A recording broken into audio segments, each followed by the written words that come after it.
L'image du berger et des brebis est familière dans la Bible. On a entendu dans la première lecture, Jérémie fait allusion au mauvais berger, aux mercenaires. Il vise directement les autorités royales et religieuses de l'époque qui ont trompé le peuple et qui, à cause d'eux, se trouvent maintenant plongés dans l'inquiétude, dans l'insécurité, dans la peur de l'avenir. Et c'est alors que le prophète confie à ses auditeurs et annonce au peuple auquel il s'adresse cette espérance. Dieu va prendre en charge lui-même ce troupeau que vous êtes. Il vous accordera comme berger un nouveau David, un pasteur selon son cœur. Le psaume 22 reprend ce thème du Dieu berger. Celui qui conduit son peuple vers les eaux tranquilles, qui fait revivre, qui prépare la table, qui répand le parfum sur la tête, un Dieu qui prend soin de son peuple. Et la même image se retrouve dans cet évangile que nous venons de proclamer. Jésus, il est le véritable berger. C'est lui qui manifeste une attention toute de tendresse, autant pour les foules qui viennent l'écouter que pour les disciples qui le suivent.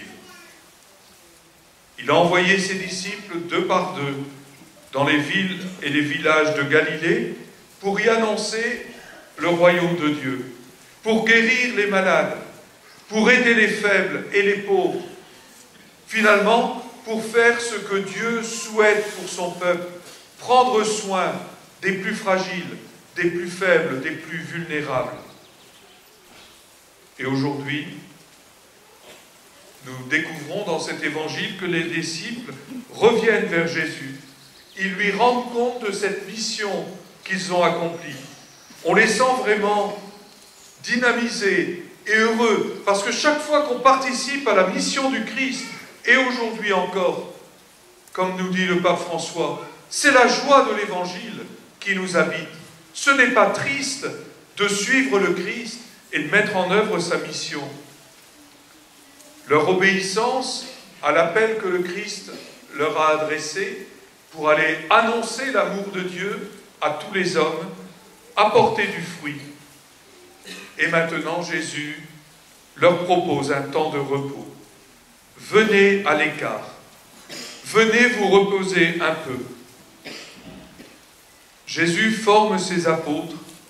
Il leur apprend à rendre compte à Dieu de leur mission. Parce que ce n'est jamais la mission de ceux qui l'exercent. Nous sommes toujours envoyés à la mission de Dieu. Ce n'est pas la nôtre. Envoyés par Jésus, les apôtres ont enseigné, appelé à la conversion, chassé les esprits mauvais. Ils ont connu l'enthousiasme, mais aussi fatigue et découragement. Leur mission n'a pas toujours été facile. Jésus les emmène alors dans un endroit, à l'écart, loin du bruit et de la cohue. Le repos, la détente, ce n'est pas pour un disciple du Christ seulement arrêter le travail pour dormir et se distraire, mais le repos, c'est aussi le fait d'être avec Jésus, prendre du temps avec Jésus, vivre dans son intimité, partager sa sollicitude pour les brebis sans berger. Jésus était ému de voir des hommes et des femmes perdus, errants. Et aujourd'hui encore, trop de nos contemporains sont inquiets pour l'avenir, sont déboussolés. Ils sont comme des brebis sans berger. Jésus propose à ses disciples, en les invitant au repos, une sorte de retraite spirituelle qui permet de revenir à la source de la mission, qui permet de refaire ses forces, de surmonter les déceptions qui ne manquent pas, de communier aussi aux soucis affectueux de Jésus pour les foules désemparées. Le repos des disciples du Christ, c'est habiter la tendresse de Dieu pour son peuple. Méfions-nous, nous qui voulons être chrétiens, d'avoir un cœur endurci, trop dur à l'égard des autres, plus capable d'être saisi de pitié, de miséricorde pour ceux qui peinent, pour ceux qui souffrent, pour ceux qui se découragent et désespèrent. Paul, dans la seconde lecture, nous brosse le portrait du berger qu'est Jésus. Celui qui rassemble par l'ultime sacrifice de sa vie sur la croix. Jésus est un homme de paix qui veut rassembler toute l'humanité parce que son Père le veut que tous les hommes soient rassemblés dans une fraternité universelle. En acceptant de subir la mort sur la croix, de se confronter à la violence des hommes, Paul nous dit que Jésus, par sa croix, a fait tomber le mur de la haine qui divisait les hommes entre eux. Les exemples, hélas, aujourd'hui, ne manquent pas de haine entre des hommes, entre des peuples. La guerre en Syrie et en Irak, les exactions terroristes de Daesh ou de Boko Haram en Afrique, les conflits sanglants qui agitent encore trop de pays africains et d'autres régions du monde, et même dans notre pays, les murs existent entre les hommes et les femmes de notre société, entre ceux qui s'en sortent et ceux qui galèrent dans la précarité et la misère, et parfois même au sein de nos villages, entre ruraux et ceux que nous appelons les néo-ruraux. Il n'y a pas de contact, on s'ignore, on vit dans l'indifférence les uns à l'égard des autres.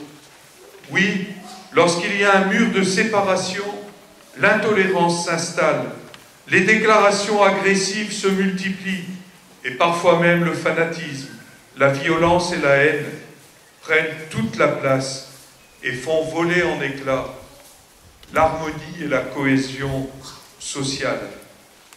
À cause du péché qui l'affecte, l'homme est souvent plus enclin à ériger des murs qu'à construire des ponts, des relations. Saint Paul nous dit que le Christ est venu annoncer la bonne nouvelle de la paix pour vous qui étiez loin, la paix pour ceux qui étaient proches.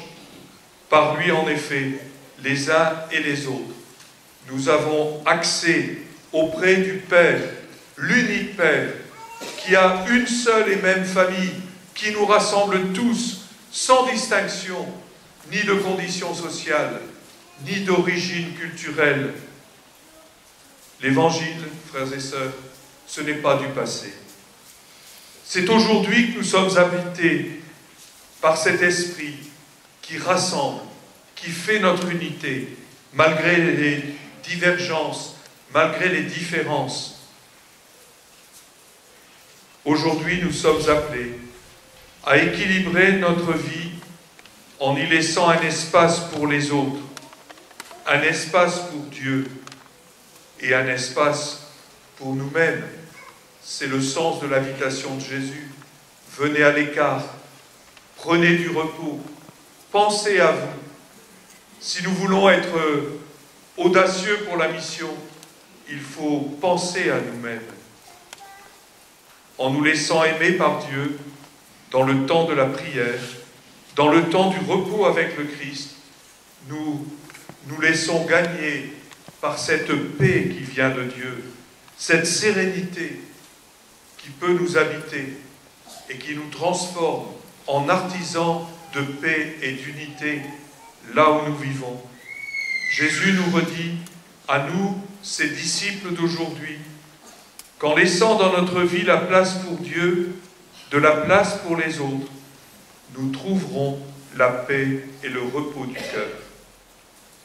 Entrons maintenant dans le mystère de l'Eucharistie. Passons ensemble sur l'autre rive avec Jésus. Venons déposer entre ses mains le fruit de notre labeur qui va être apporté ici en procession, fruit de nos occupations, source aussi de beaucoup de préoccupations pour faire vivre cette terre sur laquelle nous sommes. Et comme le pape François le rappelle dans sa dernière encyclique, Laudato Si, nous avons à prendre conscience de notre responsabilité. Il nous faut construire ensemble la maison commune. Accueillir la terre, non pas comme ce qui nous appartient, mais cette terre qui nous est donnée en gérance par le Dieu créateur, pour que nous puissions la cultiver, la garder, qu'elle porte du fruit, un fruit pour tous. C'est ça, cette maison commune qu'il nous faut construire, en permettant à la terre de donner son fruit, en cultivant des relations de fraternité, de solidarité et de paix. Ce temps de la messe participe de ce temps du repos en Dieu. Nous venons chercher auprès de la parole de Dieu et du pain eucharistique la force de construire notre maison commune, travaillant la terre, la cultivant et la gardant pour qu'elle produise un fruit abondant que nous partageons entre frères. Amen.